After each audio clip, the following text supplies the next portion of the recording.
Backdoor से भर्ती 228 लोगों को सुप्रीम कोर्ट से भी नाउम्मीदी मिली है। सुप्रीम कोर्ट ने उनके मामले को खारिज कर दिया है और इस संबंध में हम यहाँ पर उत्तराखंड क्रांति दल के केंद्रीय महामंत्री सुशील उनियाल जी हैं, उनसे जानना चाहते हैं कि ये प्रकरण कैसा है और यहाँ के युवाओं के साथ ये कैसी घटना घटी है। उनियाल जी, सुप्रीम कोर्ट ने भी पहले हाई कोर्ट ने, उसके बाद सुप्रीम कोर्ट ने भी अब इनके मामले को खारिज कर दिया, वहाँ से निरस्त हो गया, अब ये नौकरी में नहीं रह पाएंगे। तो ये सारे मामले को आप अपना किस तरह से देखते हैं? देखिए, धन्यवाद आपका। जब ये लड़ाई चल रही थी, तो बेरोजगारों के साथ उत्तराखंड क्रांति दल ने भी पूरा जन समर्थन तन, मन और धन से दिया था। हम लोग खुद सड़कों में उतरे थे। लेकिन ये एक तरफ से तो सच्चाई की जीत है, जो इतने लोगों को हटाया गया है। लेकिन मैं खाली सरकार से इतना पूछना चाहता हूँ कि जो आपने 228 कर्मचारियों को हटाया, ये बहुत अच्छा काम है। बेरोजगारों के साथ जो जो छल-कपट हो रहा था, वो भी दूर हुआ। लेकिन जिन लोगों ने इनको लगाया, क्या उन लोगों के लिए क्या कार्रवाई आज तक हुई? और क्यों ये 2012 के बाद ही ये जो है जांच हुई? जो 2000 पहले से भी जो विधानसभाएं रही होंगी, जब उसके अध्यक्ष रहे होंगे, क्योंकि वहां भी तमाम लोग रहे। माननीय यशपाल आर्य जी विधानसभा के अध्यक्ष थे, स्वर्गीय प्रकाश पंत जी वहां के अध्यक्ष थे विधानसभा के, अपने स्वर्गीय हरवंश सिंह कपूर जी वहां के अध्यक्ष थे। तो क्यों इन लोगों की जो समय था उसको क्यों छोड़ा गया? और दूध का दूध, पानी का पानी भी होना चाहिए। मतलब ठीक है, ये कर्मचारियों ने देखो कुछ गलतियां की होंगी तो ये हटे। लेकिन क्यों जो जो अभी तक विधानसभा के अंदर और जो रोड में सीना तान के बोल रहे थे कि नहीं जी मैंने लगा रखे हैं और वित्त समिति ने पास कर दिया है और कुछ नहीं हो सकता, सब लीगल लगे, तो अब वो क्या जवाब देंगे? तो मैं ये कहना चाहता हूं कि वो तत्काल अपना इस्तीफा दें, जो ये बोल रहे थे कैबिनेट मंत्री जी, और उनके खिलाफ भी मुकदमा दर्ज होना चाहिए। इनकी असली जगह जो है जेलों में होनी चाहिए। तो मेरा आपसे सिर्फ इतना ही कहना है। मैं पूरे तमाम सरकार को आपके चैनल्स के माध्यम से ये निवेदन करता हूं कि जो जिन लोगों ने इनको रखा, क्योंकि देखो वो तो बेरोजगारों का, इसमें सवाल 228 कर्मचारियों का नहीं है, इसमें सवाल है उनके परिवार का। तमाम लोग उनके 228 लोगों के साथ उनके परिवार जुड़े हैं, परिवार के साथ तमाम लोग जुड़े हैं, तो वो सब कहीं ना कहीं अस्त व्यस्त होते हैं। लेकिन जो भी हुआ, देखो सुप्रीम कोर्ट का सम्मान है, जो भी वो करते हैं उसका पूरा भारतवर्ष उसका सम्मान करता है। लेकिन जो लोग ने लगाया, जिन लोगों ने इनसे रेवड़ियों की तरह पैसे लिए होंगे, क्या उनके ऊपर कोई कार्रवाई कब होगी?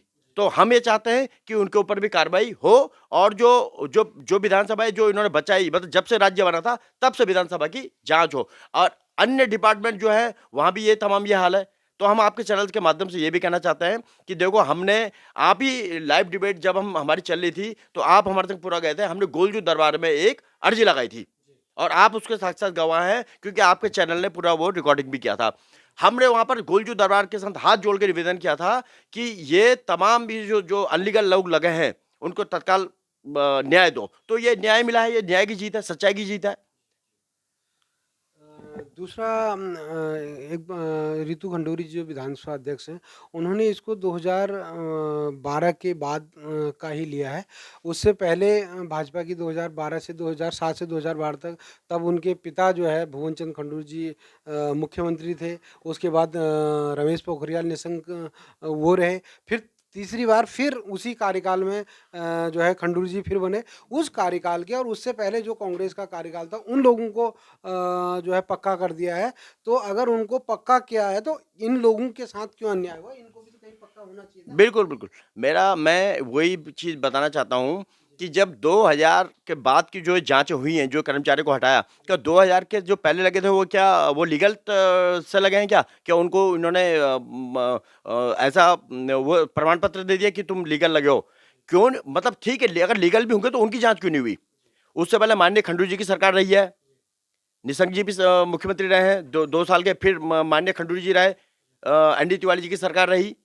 नित्यानंद स्वामी जी सबसे पहले मुख्यमंत्री रहे। तो प्रकार जो भी जितना भी कार्यकाल जिसका रहा है, तो उन विधानसभाओं की भी जांच हो, और जो लोग बैकडोर से लगे हैं, क्योंकि अभी तो ये निकले हैं, अभी बैकडोर अभी और जांच हो जाए तो सबको सजा मिलनी चाहिए। और जिन लोगों ने लगाया, ये तो बेचारे देखो बेरोजगार थे, इन्होंने हो सकता है किसी लालच में आके कहा हो भैया कि हमको नौकरी लगाओ, इन्होंने दे दिया। लेकिन जो लोग बेरोजगार हुए और जिन लोगों ने इनको बेरोजगार करने का काम किया, चाहे वो विधानसभा अध्यक्ष, चाहे वो हमारे कुंजवाल साहब रहे हों, चाहे वो अग्रवाल साहब रहे हों, चाहे वो यशपाल आर्य जी रहे हों, या जो भी रहे हों, उनके ऊपर तत्काल कार्रवाई भी होनी बनती है, तभी न्याय उचित होगा। ये एक सवाल और, यूके ट्रिपल एससी में भी ऐसे जो है नौकरियों पर पैसे वालों ने, नेताओं ने और अधिकारियों ने नौकरियां खरीद दी हैं, और खरीदने के बाद बेरोजगारों के साथ बड़ा अन्याय हुआ।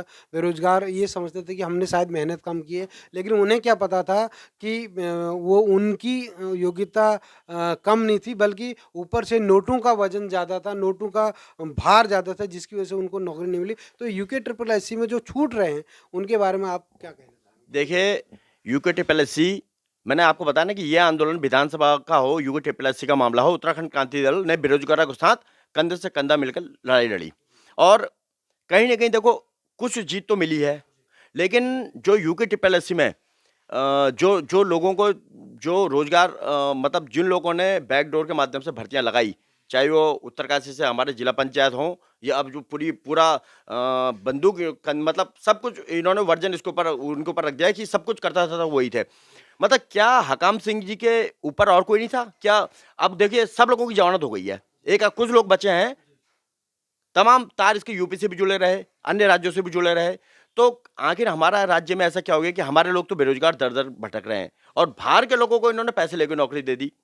तो क्यों ना जो सफेद पोस्ट लोग हैं, जैसे मैंने आपके चैनल के माध्यम से पहले भी बोला था, जो यूके ट्रिपल एससी के चेयरमैन थे, यहाँ कुमाऊं कमिश्नर भी रहे हैं एस राजू, उन्होंने एक बहुत बड़ा बयान दिया था शुरू में कि भाई मेरे ऊपर बहुत ज्यादा दबाव रहा, मेरे पे सफेद पोस्टों का दबाव रहा। अरे तो क्यों ना उनका बयान लिया, भाई उनसे भी पूछो ना कौन से सफेद पोस्ट हैं, किनका दबाव था, तो क्या उनके ऊपर कार्रवाई नहीं होनी चाहिए?